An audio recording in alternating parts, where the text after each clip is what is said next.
2500 3000 கோடிகளுக்கு மேல் தேரும் என்கிறார்கள். அந்த அளவுக்கு அதெல்லாம் பாவம் தானே. அதாவது அந்த பாவம் என்பது உங்களுடைய பாவ மூட்டை அதிகமாக்கிட்டீங்கன்னா நீங்க மேல இருக்கிற பாஜகவின் பிடியில் இருக்கிறீர்கள்னு அர்த்தம். சரிங்களா? சோ மேல இருக்கிறவர்கள் குட்டிக்கரண அடிராஜா அப்படின்னா அடிக்கணும்.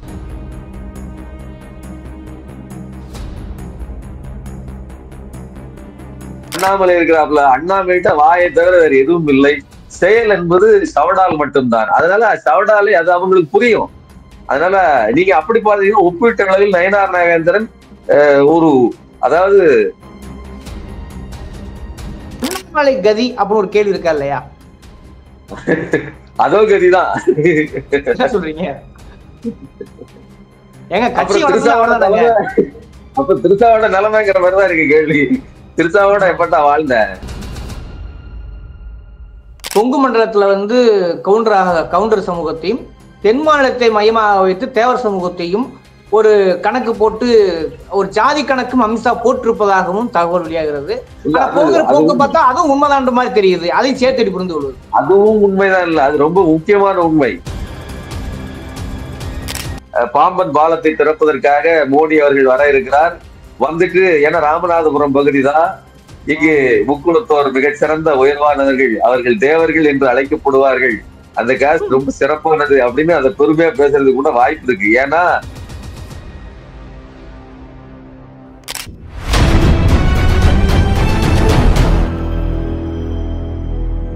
அறக்கழகம் பார்வையாளருக்கு வணக்கம். இன்னைக்கு நம்ம சந்திக்கிற அரசியல் ஆளுமை அரசியல் விமர்சகர் திரு சுமன் கவி அவர்கள்.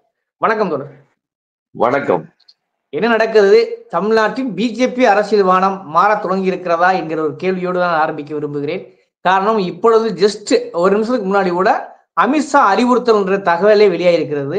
அதாவது பாஜகவுடைய தலைவர் அண்ணாமலை மாறுகிறார், அதற்கு மாற்று தலைவராக நயனார் நாகேந்திரன் பதவியேற்கிற மாதிரியான செய்திகள் வெளிவந்த வண்ணம் இருக்கின்றன. என்ன நடந்தது? அதிமுக பாஜக கூட்டணி உறுதி செய்வதற்காகத்தான் இந்த கணக்குகள் போடப்பட்டிருக்கிறதா? நீங்க எப்படி பாக்குறீங்க? அதிமுக பாஜக கூட்டணி கட்டாய கல்யாணம் கட்டாயமாக குடித்து பொண்ணு அழுக கண்ணீரை மூக்க சிந்தி மூக்க தொடச்சிக்கிட்டு ஒழுங்கா இவனை கட்டிக்க கழுத்தை நீட்டுன்னு சொல்லி நிர்பந்திச்சு கழுத்தை நெரிச்சு பல்வேறு இல்ல இவனை கட்டல்னா தூக்கல தங்கிடுவேன்னு அப்பா அம்மா எல்லாம் விரட்டுவாங்க இல்லையா படத்துல, அந்த மாதிரி மிகப்பெரிய அது தூக்கல தொங்குவேன்னு அவங்க மிரட்டுவாங்க, இல்லைன்னா உன்னை ஏத்திடுவேங்கிற மாதிரி மிரட்டி மிகப்பெரிய ஒரு நெருக்கடியை கொடுத்துத்தான் இதை செய்கிறாங்க. நான் தான் மறுபடியும் நான் போற இன்டர்வியூல சொன்னது இதுதான். நீங்க எடப்பாடிக்கு பதிலாக செங்கோட்டையன், இவருக்கு அண்ணாமலைக்கு பதிலாக இவரு நயனார் நாகேந்திரன் அப்படின்னு மாற்றுவது என்பது இந்த அட்ஜஸ்ட்மெண்ட், அதாவது இந்த கூட்டணியை உருவாக்குவதற்கு எங்களால் ஆன வேலைகள் எல்லாம் நாங்க செய்யறோம். நீங்க செங்கோட்டையனே வந்தாலும் கூட எனக்கு இவர் வேண்டாம், யாரு அண்ணாமலை வேண்டாம் அப்படிங்கிறது தான் அங்க இருக்கக்கூடிய நிலைமை.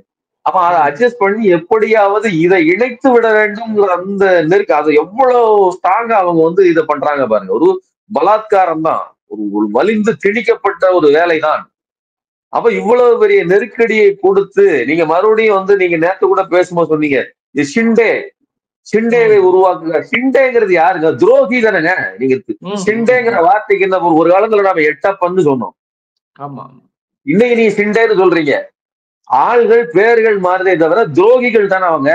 அந்த துரோகம் யாருக்கானது அப்படின்னு பாத்தீங்கன்னா மக்களுக்கானது. நீங்க அதிகாரத்தை பாஜக கையில ஒப்படைக்கிறதுக்கு மக்களுடைய வாக்குகளை ஏதோ ஒரு வகையில ஏமாற்றி அவர்களுக்கு எதிராக இயங்குவதற்கு, அந்த மக்களினுடைய உளவியல், அந்த மக்களுடைய எண்ணம் அது கிடையாது. அவங்களுக்கு பாஜக தேவையே கிடையாது.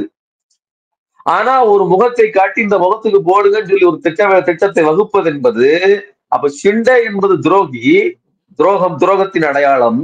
அந்த துரோகியை உருவாக்குவது என்பது எவ்வளவு பெரிய அயோக்கியத்தனம். நான் என்ன சொல்றேன், ஒரு துரோகி உருவாவான் சரி, யாருக்காக அந்த துரோகி உருவாக்கப்படுகிறார்? பாஜக என்கிற அன்னைக்கு எட்டப்பன்கிறவர் ஏன் குறை சொல்லப்பட்டாருன்னா, வெள்ளை ஆதிக்கத்துக்கு எதிராக போராடிய ஒருவரை காட்டி கொடுக்கிறார். அப்ப இன்னைக்கு பாஜகவின் ஆதிக்கத்துக்கு எதிராக, பனியாக்களின் ஆதிக்கத்துக்கு எதிராக இன்னைக்கு ஒருத்தர் காட்டி கொடுக்கிறவரா அப்ரூவரா மாறி அவர்கள் காலில் சரண்டர் அடைகிறாரா அப்படிங்கிறத கேள்வி. அப்படி கணக்கு பாத்தீங்கன்னா நீங்க நேற்று கேட்ட கேள்விக்கு தானே நீங்க பதில் சொல்றேன். அப்படி பாத்தீங்கன்னா ஷிண்டே உருவாகிறாரான்னா அந்த மொத்த கட்சியுமே ஷிண்டேவாக உருவாவதற்கு தயாரா இருக்குது. அதிமுக பொறுத்தவரையிலும் நாங்க எங்களை அடகு வைப்பதற்கு, எங்களுடைய வாக்குகளை உங்களுக்கு போடுவதற்கு அடகு வைப்பதற்கு கடந்த காலத்துல நாங்க அதுதானே செஞ்சிருக்கிறோம். அதனால புதுசா ஒண்ணு ஒரு ஷிண்டே உருவாகல. என்ன ஒண்ணு அந்த ஆட்சியை பிடிப்பதற்கான வலுவுள்ளதாக இருக்குதா அப்படிங்கிற கேள்வி கேட்டா அது கிடையவே கிடையாது. அங்க வேணா ஷிண்டேக்கு அப்படி ஒரு மகாராஷ்டிராவில அப்படி ஒரு வலு இருந்திருக்கலாம்.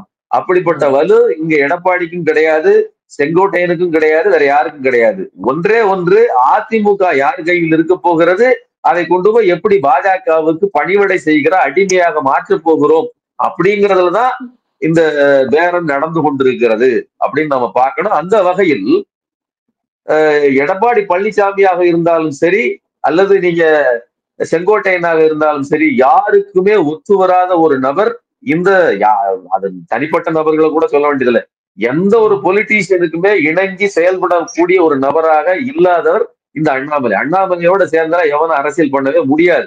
சொந்த கட்சிக்காரனே அரசியல் பண்ண முடியாதுங்க. எனக்குமா எத்தனை பேர் இருக்கிறாங்க? யாருமே கிடையாது. சோ அண்ணாமலையை பொறுத்தவரையிலும் பரபரப்பை கிளப்பணும், கட்சி உயிரோடு இருக்கிறது என்பதை காட்ட வேண்டும். அதுதான் அண்ணாமலையோட தேவை. ஆட்சியை பிடிக்கணும், அதிகாரத்தை பிடிக்கணும், நம்பரை ஏற்றணும், அதுக்கான இடத்துல அந்த நபர் இல்லவே இல்லை. அதனால அந்த நபரை மாற்றுவது என்பது டெல்லியினுடைய முடிவு. அது அவர்களுடைய நகர்த்தல், அதாவது அவருடைய ஆட்சியை பிடிப்பதற்கான நகர்த்தலில் அது சரியான முடிவுதான் அப்படின்னு நான் நினைக்கிறேன். இதுல இன்னொரு கணக்கும் போடப்படுகிறது. அதிமுக பாஜக கூட்டணிக்காக மட்டும் இந்த திட்டம் இல்லை, அதை தாண்டி ஒரு ஜாதி கணக்கு ஒன்று போடுவதாக தகவல் வெளியாகிறது. குறிப்பாக கொங்கு மண்டலத்துல கவுண்டர் சமூகத்தையும், தென் மாநிலத்தை மையமாக வைத்து தேவர் சமூகத்தையும் ஒரு கணக்கு போட்டு ஒரு ஜாதி கணக்கும் அமித்ஷா போட்டிருப்பதாகவும் தகவல் வெளியாகிறது. போக்கு பார்த்தா அதுவும் உண்மைதான் மாதிரி தெரியுது. அதையும் சேர்த்து புரிந்து கொள்வது அதுவும் உண்மைதான் இல்ல, அது ரொம்ப முக்கியமான உண்மை. என்ன பிரச்சனை அப்படின்னா, இன்னைக்கு அதிமுகவே யார் கட்சி அப்படிங்கிற மாதிரினா கவுண்டர் கட்சிங்கிற மாதிரி ஆயிப்போச்சு. அதுல முக்குலத்தோர் ஓட்டுங்கிறது மிகப்பெரிய சிக்கல் ஆயிடுச்சு. முக்குலத்தோர் ஓட்டு இன்னைக்கும் பெரிய அளவில் பிரிந்து போவதற்கு காரணம் எடப்பாடி தான். எடப்பாடிக்கு ஒரு உள்ளுணர்வு இருக்கிறது, நான் தான் அந்த இடத்தில் இருக்க வேண்டும், என்னுடைய இதை நான் நிலைப்படுத்திக் கொள்ள வேண்டும் அப்படிங்கிறதுக்காக அவர் இயங்குறாரு. நான் அதை நேற்று பேசினேன். ஆனா நீங்க ஓபிஎஸ் சசிகலாவும் இல்லாமல் அந்த கட்சி அந்த அதிகார வட்டத்துக்குள் இல்லாமல் இருப்பது, டிடிவி தினகரன் இல்லாமல் இருப்பது என்பது முற்றிலுமாக அதிமுகவுக்கு பெருவாரியாக வாக்களித்துக் கொண்டிருந்த முக்குலத்தோர் மக்களிடையே ஒரு ஒரு பெரிய பிளவை ஏற்படுத்தி இருக்குது. அவர்கள் வேற்று கட்சி, குறிப்பா திமுக மாதிரியான கட்சிகளுக்கு தான் அவர்கள் போட்டுக் கொண்டிருக்கிறார்கள். அதனாலதான் 22%, 20% கீழே இறங்கி கிடக்குது. அப்போ அந்த வாக்குகளை சேர்த்து ஒருங்கிணைத்தால் மட்டும் அது ஏறிடும் கிடையாது. ஏன்னா நீங்க தேவர் சமூக மக்களா இருந்தாலும் சரி, அல்லது கொங்கு வெள்ளாளரா இருந்தாலும் சரி, யாராக இருந்தாலும் இந்த தமிழ்நாட்டின் உணர்வுகளுக்கு ஒத்துப்போகிற ஒரு அமைப்பை நீங்கள் ஏற்படுத்தி இருக்கிறீர்களா அப்படிங்கிற கேள்வியைத்தான் கேட்பாருங்க. நான் நேற்று கூட இன்னொரு விஷயத்தையும் சொல்றேன். விஜய்க்கு விஜய் பற்றி பேசும்போது நான் சொன்ன அறிவுரை முக்கியமானது என்னன்னா, நீங்க திமுகவை எதிர்ப்பதாக இருந்தால், திமுகவோடு போட்டி போடுவதாக இருந்தால், நான் உங்களை விட வீரியமாக பாஜகவை எதிர்க்கிறேன் அப்படின்னு ஒருத்தன் நிறுவனா மட்டும்தான் தமிழ்நாட்டு மக்கள் ஓட்டு போடுவாங்க. பாஜகங்கிறது எங்களுடைய பொது எதிரிங்க, அதை எதிர்ப்பதற்கு நான் திமுகவை விட வீரியமா வேலை செய்யறேன்னு ஒருத்தன் காட்டணும். அப்படிப்பட்ட வேலையை நீங்க அதை ஜெயலலிதா செஞ்சாங்க. நீங்க நல்லா கவனிச்சீங்கன்னா தெரியும். மோடியா லேடியான்னு கேட்டதன் பொருள் என்ன? நான் பாஜகவை வர விட மாட்டேன், என்னைய நம்புங்க, நீங்க எனக்கு ஓட்டு போடுங்க. இந்த கட்ஸ் எடப்பாடிக்கும் கிடையாது, அந்த கூட்டத்தில் இருக்கக்கூடிய ஓபிஎஸ் இபிஎஸ் யாருக்குமே கிடையாது. அதனால அவர்கள் அங்கே சோகம் போகிறார்கள். விஜய்க்கு கிடையவே கிடையாது. அது ப்ரூவ் ஆயிட்டு இருக்கு அவருடைய மேடை பேச்சுக்கல. சோ என்ன சொல்ல வர்றேன் அப்படின்னா, இவர்கள் மொத்தமாக கட்சியை அங்கே அடகு வைக்கிறார்கள். அதுல ஒரு கணக்கு இருக்கு. என்ன கணக்கு அப்படின்னா, ஏற்கனவே அதிமுக என்பது ஒரு பக்கமாக ஒரு குறிப்பிட்ட சாதிக்கானதாக கொங்கு வெள்ளாளர்களுடைய கட்டுப்பாட்டில் இருப்பதாக மாறி போனது. அப்போ எல்லாத்தையும் அக்குமுலேட் பண்ணதுங்கிறது ரொம்ப முக்கியமானது. அப்படி அக்குமுலேட் பண்ணீங்கன்னா, உதாரணத்துக்கு டிடிவி தினகரன், சசிகலா, ஓபிஎஸ் இவர்களை எல்லாம் சேர்த்தீர்கள் என்றால் நீங்க முக்குலத்தோர் ஓட்டை வாங்கலாம் அப்படிங்கிறது ஒரு கணக்கு. அது போக சேருகிற கட்சிகளை பாஜக அதுவும் வரும்போது ஒரு கொங்கு வேளாளரினுடைய தலைமையில வந்துச்சு அப்படின்னு சொன்னா, அப்போ ஒட்டுமொத்தமாக கூட்டம் என்ன ஆயிடும் அப்படின்னா, இவர்கள் கொங்கு மண்டலத்தில் மட்டுமே வெற்றி பெறுவதற்கான அல்லது அதை மட்டுமே வைத்து வியூகம் வைத்து செயல்பட்டது மாதிரி ஆயிடுது.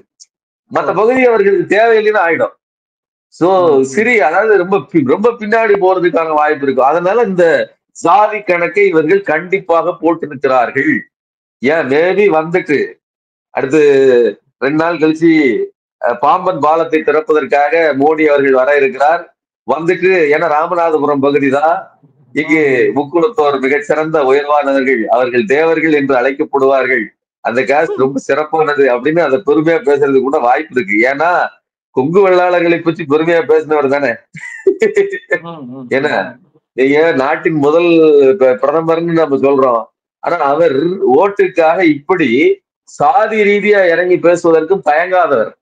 சரிங்களா? உங்கள் ஜாதியிலிருந்து ஒரு பிரதிநிதியை நாங்கள் வைத்திருக்கிறோம் தான் அண்ணாமலை சொன்னாரு, குட் காஸ்ட் அப்படின்னு. அதே மாதிரி நாளைக்கு Nainar நாகேந்திரனை முன்னிறுத்திட்டு he is good man and good caste அப்படின்னு கூட அதை பெருமையாக பேசுவதற்கு அவர் தயங்க மாட்டார் அப்படின்னு நான் நினைக்கிறேன்.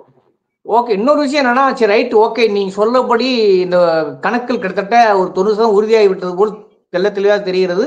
ஊடகங்களும் அதை ஊதி பெருசாக்கி விட்டு என்றுதான் தோன்றுகிறது. ஆனா இன்னொரு விஷயம் என்னன்னா, அண்ணாமலை கதி அப்படின்னு ஒரு கேள்வி இருக்கா இல்லையா? அதோ கதிதான். என்ன சொல்றீங்க? எங்க கட்சி அப்ப திருசாவோட நிலைமைங்கிற மாதிரிதான் இருக்கு கேள்வி. திருசாவோட எப்பட்டா வாழ்ந்த இந்த கட்சி என்னைக்குங்க அது வளர்ந்துச்சு? கட்சி வளர்ந்துச்சா? மறக்க முடியாதுல்ல, பேசு பொருளாக ஆனது. நீங்க பெர்சன்டேஜ் வைஸ் அவங்க வளர்ந்துருக்காங்களா? நான் என்ன கேக்குறேன், பருப்பொருளான ஒரு வாக்கு தான் ஒரு கட்சிக்கு முக்கியம். பேசுறது அதிகமா ஊர்ல எல்லாம் பேசுறாங்கன்னு சொன்னா ஸ்கூல் பசங்க கூட மதிக்க மாட்டேங்கிறா. சரிங்களா? அப்ப நான் என்ன சொல்ல வர்றேன் அப்படின்னு சொன்னா, பேசு பொருள் ஆகுதுங்கிறது விஷயம் இல்ல, வாக்களிக்கும் திறனுடைய புத்திசாலிகள், புத்தி கூர்மை உள்ள அந்த 18 வயசு எதுக்கு ஸ்லாபா வச்சிருக்காங்க, அந்த ஐக்கியூ லெவல் உள்ளவங்களுக்கு ஏற்ற மாதிரி நீங்க கன்வின்ஸ் பண்ற அளவுக்கு உங்களுடைய அரசியல் இருக்க வேண்டும். உங்களுடைய அரசியல் முதிர்ச்சி இருக்கணும், பக்குவம் இருக்கணும். அப்படிப்பட்ட பக்குவமோ முதிர்ச்சியோ அண்ணாமலைக்கு துளியும் கிடையாது. சும்மா வாய் சவடல், அதாவது வாய் அடித்தால் மட்டும் போதாது, வியூகங்களை வகுப்பதும் வியூகங்களை கட்டமைப்பதும் ரொம்ப முக்கியமானது. கூட்டணிகளை உருவாக்குவது. வாய் சவுடால் பேசுபவர் தான் ஜெயிக்க முடியும்னா நீங்க ஸ்டாலின் அவர்களை நீங்க என்னன்னு சொல்வீங்க? நீங்க அவருக்கு மேல எவ்வளவு விமர்சனங்கள் இருக்குது. ஆனால் அவர் ஆட்சி அதிகாரத்தை புடிச்சிருக்கிறாருன்னா அவருடைய ஆளுமை. நீங்க ஒரு வார்த்தை சொல்லுவாங்க இல்லையா, ஒரு ஆளுமை அப்படின்னு சொல்லி. அந்த ஆளுமைங்கிறது என்ன? ஆளும் திறன் கொண்டவர்களுக்கு தான் ஆளுமை. சோ ஆளும் திறன் என்பது வெறும் பேச்சு மட்டுமல்ல. பேச்சுக்கு ஒரு இடம் இருக்குது, ஆனா பேசுவது மட்டுமே தகுதின்னு நினைப்பது ஹிட்லர்களைத்தான் உருவாக்கும். ஹிட்லர் சிறந்த பேச்சாளன், நிர்வாகத்திறன் அவனுக்கு இருந்திருக்கலாம். ஆனால் எல்லா பேச்சாளர்களும் நிர்வாகத்திறன் கொண்டவர்கள் அல்ல. அதற்கு நிகழ்கால உதாரணம் சீமான் இருக்கிறாப்புல, அண்ணாமலை இருக்கிறாப்புல. அண்ணாமலைட்ட வாயை தவிர வேற எதுவும் இல்லை. செயல் என்பது சவடால் மட்டும்தான். அதனால சவடாலை அது அவங்களுக்கு புரியும். அதனால நீங்க அப்படி பாத்தீங்கன்னா ஒப்பீட்டு அளவில் நயினார் நாகேந்திரன் அதாவது கேடுகட்ட கட்சியாக இருந்தாலும் அரசியல் செய்கிற அளவிற்கான ஒரு நபர் தான். ஏன்னா ஒரு கூட்டணியை உருவாக்குவதில், பலரோடு பேசிக் கொள்வதில், பலரோடு கலந்து கொள்வதில், ஒரு சுமூகமான உறவை பேணுவதில் எல்லாவற்றிலுமே அவர் ஒரு தலைமைக்கு தகுதியான நபர் தான்ங்கிறது என்னுடைய கருத்து. ஒப்பீட்டு அளவில் இந்த அண்ணாமலையை விட. அதே மாதிரி அண்ணாமலை நீங்க வரும்போதுதான் வெறுங்கையை நீட்டிக்கிட்டு நான் வெறும் அதாவது அரசு சம்பளத்தை மட்டும் நம்பி வந்தேன்னா என்னுடைய வாழ்க்கையே அவ்வளவுதான், அதுக்கு மேல என்கிட்ட சொத்து கிடையாது, சுகம் கிடையாது சொல்லுவாரு. ஆனா இன்னைக்கு இருக்கிறது என்பது சொத்து சுகங்கள் கோடிக்கணக்கில், சில 1000 கோடிகள், 2500 3000 கோடிகளுக்கு மேல் தேரும் என்கிறார்கள். அந்த அளவுக்கு அதெல்லாம் பாவம் தானே. அதாவது அந்த பாவம் என்பது உங்களுடைய பாவ மூட்டை அதிகமாக்கிட்டீங்கன்னா நீங்க மேல இருக்கிற பாஜகவின் பிடியில் இருக்கிறீர்கள்னு அர்த்தம். சரிங்களா? சோ மேல இருக்கிறவர்கள் குட்டிக்கரண அடிராஜா அப்படின்னா அடிக்கணும், உருள் ராஜா அப்படின்னா உருளணும். ஒரு வகையில அண்ணாமலை சொன்னபடி நடப்பதற்கான உதாரணமா தான் அவர் பேச்சு இருக்குது. கடந்த காலத்துல பிஜேபி அதிமுக கூட்டணி ராஜினாமா செய்வேன்னாரு, அதை செஞ்சுட்டாருன்னு எடுத்துக்கலாம்ல. அப்படி ஒரு தில்லான நடவடிக்கையில் இருக்கிறாரான ஒரு கேள்வி இயல்பா இருந்தா இல்லையா? இல்ல, நான் பெருந்தன்மையாக ராஜினாமா செய்வது என்பது ஒரு இடம். அடிச்சு துரத்துறது இருக்கு இல்லையா, போ இடத்த காலி பண்ணு அப்படின்னு சொல்லி அடிச்சு விரட்டுறது இல்லையா, இதில் எந்த இடத்துல அண்ணாமலை இருக்கிறாருங்கிறத நீங்க தான் பரிசீலனை பண்ணிக்கணும். சரிங்களா? ஒண்ணு. இன்னொரு விஷயத்தை நான் இங்க சொல்ல விரும்புறேன். என்ன அப்படின்னா, அந்த பாஜகவின் பி டீமாக எக்ஸாக்டா வேலை செய்யக்கூடிய விஜய் அட்கோ அந்த குரூப் எல்லாம் பேசுவது என்ன அப்படின்னு சொன்னா, பாஜகவுக்கும் திமுகவுக்கும் ஒரு கூட்டணி இருக்கிறது, ஒரு உறவு இருக்கிறது அப்படின்னு சொல்லி கூச்சநாச்சம் இல்லாம பேசிட்டு இருந்தாங்க. ஆனா நடந்துகிட்டு இருக்கிறத நாம ஊரே பார்த்துட்டு இருக்கு. நீங்க சொன்னது சொல்லி ஒரு 4 நாள் இருக்கும்போது அந்த விஜய் மேடையில பேசி இந்த விஷயத்தை வெளிப்படுத்தி, ஆனா நடந்துகிட்டு இருக்கிறது பாருங்க, அதிமுகவோடு கூட்டணி அமைப்பதற்கு எவ்வளவு வலிந்து பாஜக வேலை செய்து கொண்டிருக்கிறது. இப்ப பாஜகவோட திமுக கூட்டணிங்கிறதெல்லாம் நீங்க வந்து சொல்ல முடியுமா? அதெல்லாம் வாயால் சொல்ல முடியாது. நான் என்ன சொல்றேன், கொஞ்சம் துளி ஒண்டி கொசு அளவிற்கு மூளை இருந்தால் கூட, அரசியல் அறிவு தெரிந்தவன் கூட இந்த விஷயத்தை ஒத்துக்கொள்வானா? அப்போ தாவேகா என்பது எவ்வளவு தற்குறித்தனமாக இயங்கி கொண்டிருக்கிறது.